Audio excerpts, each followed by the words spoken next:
budaya daerahku. Masih ingat tidak? Ada warisan benda dan tak benda. Masuki materi, Ibu akan mengukur sejauh mana kemampuan kalian untuk memahami materi pada topik B ini ya. Ibu akan membagikan soal yang artinya kalian kerjakan.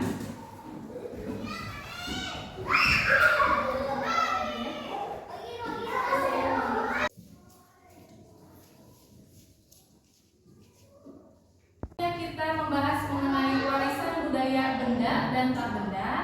Di pertemuan kali ini kita masuk materi yang selanjutnya yaitu topik B. Nah, di topik B ini kita akan membahas mengenai kondisi perekonomian di daerahku. Nah, untuk tujuan pembelajarannya, ada di sini kalau kelihatan ya, peserta didik dapat mengidentifikasi aktivitas ekonomi yang ada di daerahnya. Karena kalau kita ketahui kan banyak sekali ya aktivitas ekonomi, baik itu yang ada di perkotaan maupun di pedesaan. Aktivitas ekonomi, baik itu yang ada di perkotaan maupun di pedesaan, baik itu yang ada di dataran tinggi ataupun dataran rendah. Nah, Ibu akan menampilkan foto ating-ating teneng. Kelihatan nggak? Abang ating-ating deh. Kelihatan nggak? Nah, di foto ini Ibu menampilkan ada aktivitas ekonomi yang ada di perkotaan dan juga di desa atau di wilayah pedesaan. Nah, untuk yang pertama ini ada orang-orang yang sedang kerja kantoran. Ada yang tahu tidak kalau di kantoran berarti di mana ruangannya? Yang ber-AC ya. Biasanya orang-orang itu di gedung yang tinggi. Kemudian di sini juga gambar yang kedua yang di bawah ada aktivitas lalu lalang kendaraan bermotor, bertani. Terus nanti kuli atau biasanya di bidang jasa. Nanti apalagi berdagang ya. Kemudian apalagi? Ada yang tahu? Ini di dekat sekolah kita ya non? Kolam berikan. Nah, iya ada yang jualan ikan juga.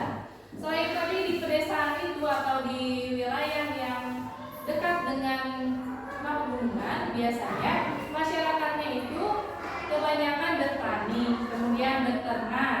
Kemudian ada di sektor masyarakatnya bekerja sebagai apa di pantai?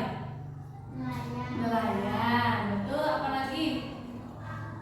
Aduh iya jadi nggak teh yang membuat garam. Nah itu di wilayah pantai. Terus ada juga di wilayah dataran tinggi atau pegunungan.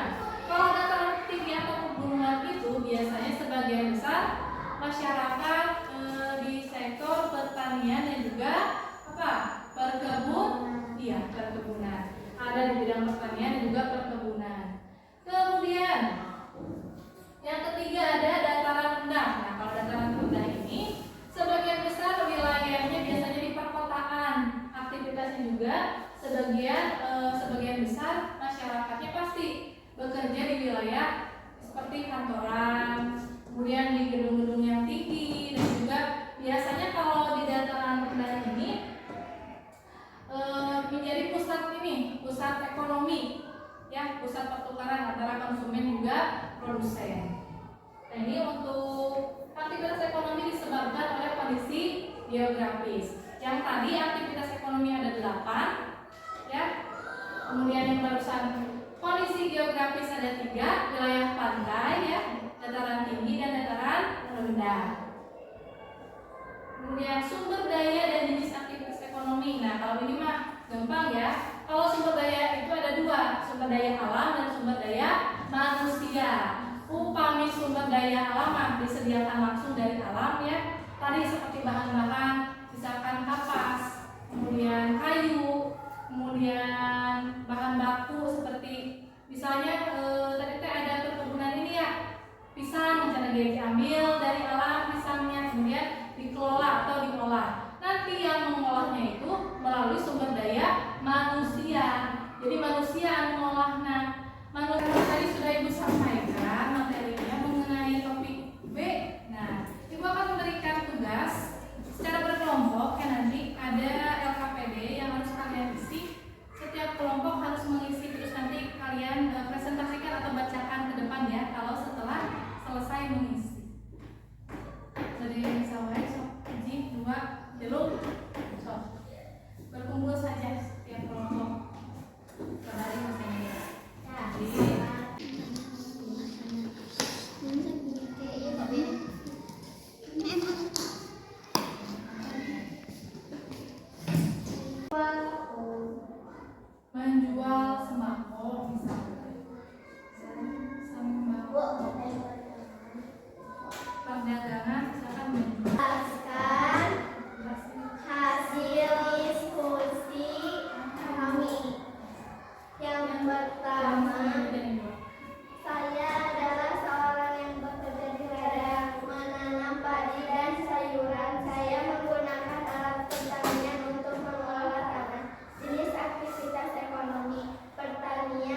ekonomi, bahwasanya ada beberapa aktivitas ekonomi yang tadi ada pada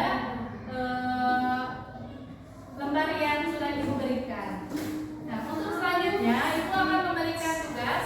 Nanti boleh ya siapa saja maju ke depan, mau per kelompok boleh, mau individu juga boleh.